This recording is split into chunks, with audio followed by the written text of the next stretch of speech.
Today we'll talk about the history of Islam.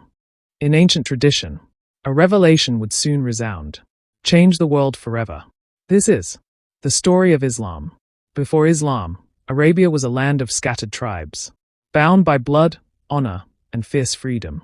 Mecca, a city of trade and pilgrimage, was home to the sacred Kaaba, but also home to hundreds of idols by different tribes. Amidst this polytheism, a child was born in 570 AD. Muhammad ibn Abdullah. The orphaned young man lived a humble life. Muhammad became known for his honesty. They called him Al-Amin, the trustworthy. At the age of 25, he married Khadijah, where he received his first revelation, in the cave of Hira.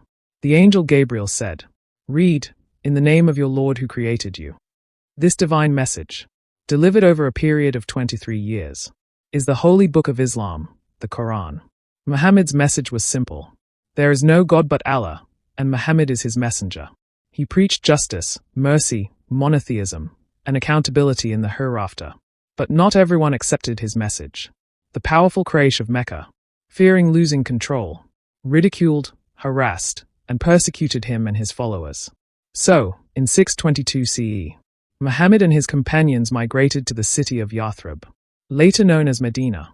This migration marked the beginning of the Islamic calendar. In Medina, Muhammad became a statesman, leader, and peacemaker.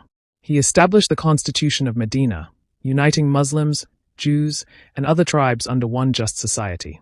But the threat of war loomed. From the battles of Badr, Uhud, and the Trench, to the peaceful return to Mecca in 630, Islam spread rapidly. Before his death in 632, Muhammad had united much of Arabia. After the Prophet's death, leadership passed to four trusted companions, the rightly guided caliphs: Abu Bakr, Umar, Uthman, and Ali. Together, they expanded Islam beyond Arabia, to Persia, Syria, Egypt, and beyond. They laid the foundations for Islamic rule. But their era was marked by internal conflict. Ali's caliphate ended in civil war. The Muslim world was divided into Sunni and Shiite branches. Out of this chaos, a new dynasty emerged, the Umayyads. They moved the capital to Damascus, built roads and institutions, and expanded their empire from Spain in the west to India in the east. Their rule favored the Arabs, and tensions with non-Arab Muslims increased. These tensions eventually led to their downfall. In 750 CE, the Abbasids seized power, establishing a new golden age of Islam, with Baghdad as its shining heart. Under the Abbasids, the Muslim world prospered.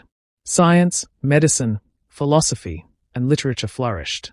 Scholars from the House of Wisdom translated ancient Greek texts, algebra, astronomy, and preserved the traditions of the ancient world. This was the Islamic Golden Age. In Spain, or Al-Andalus, Muslims, Christians, and Jews lived in harmony. Cities like Córdoba became centers of learning and culture. But by 1492, Muslim rule there had come to an end, when Christian armies completed the Reconquista. Meanwhile, a new threat had emerged in the east. When European Christians sought to capture Jerusalem, the legendary Muslim general Saladin retook back the Holy City in 1187. But further destruction threatened.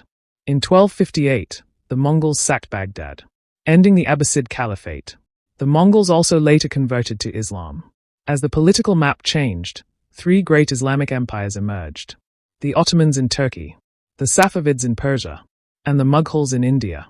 The Ottoman Empire, founded in 1299, lasted for more than 6 centuries. Under Suleiman the Magnificent, it reached its peak across Europe, Asia, and Africa. The Safavids made Shi'ism the state religion in Persia, creating the identity of modern Iran. And in India, the Mughals blended Islamic, Persian, and Indian cultures, leaving behind timeless monuments like the Taj Mahal. As Islam spread, so did its diversity. In Africa, Muslim traders and scholars spread the faith across the Sahara, to Mali, Songhai, and beyond. In Southeast Asia, merchants brought Islam to Indonesia, Malaysia, and the Philippines. But in the 18th and 19th centuries, Islamic territories came under colonial rule. From India to Egypt, Europe divided the Muslim world. As a result, governance, culture, and Islamic law were disrupted. Some, like Jamal al-Din al-Afghani, called for unity and progress. Others, like Muhammad ibn Abdul Wahhab, promoted secular reforms. In the 20th century, many Muslim nations gained independence.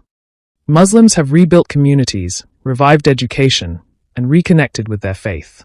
Today, more than 1.9 billion people worldwide follow Islam.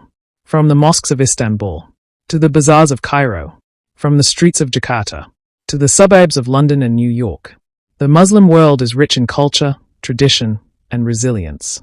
Yet, it also faces global challenges. Extremist groups have twisted faith into violence. But around the world, Muslims stand for peace, knowledge, and justice. Islam is not just a religion.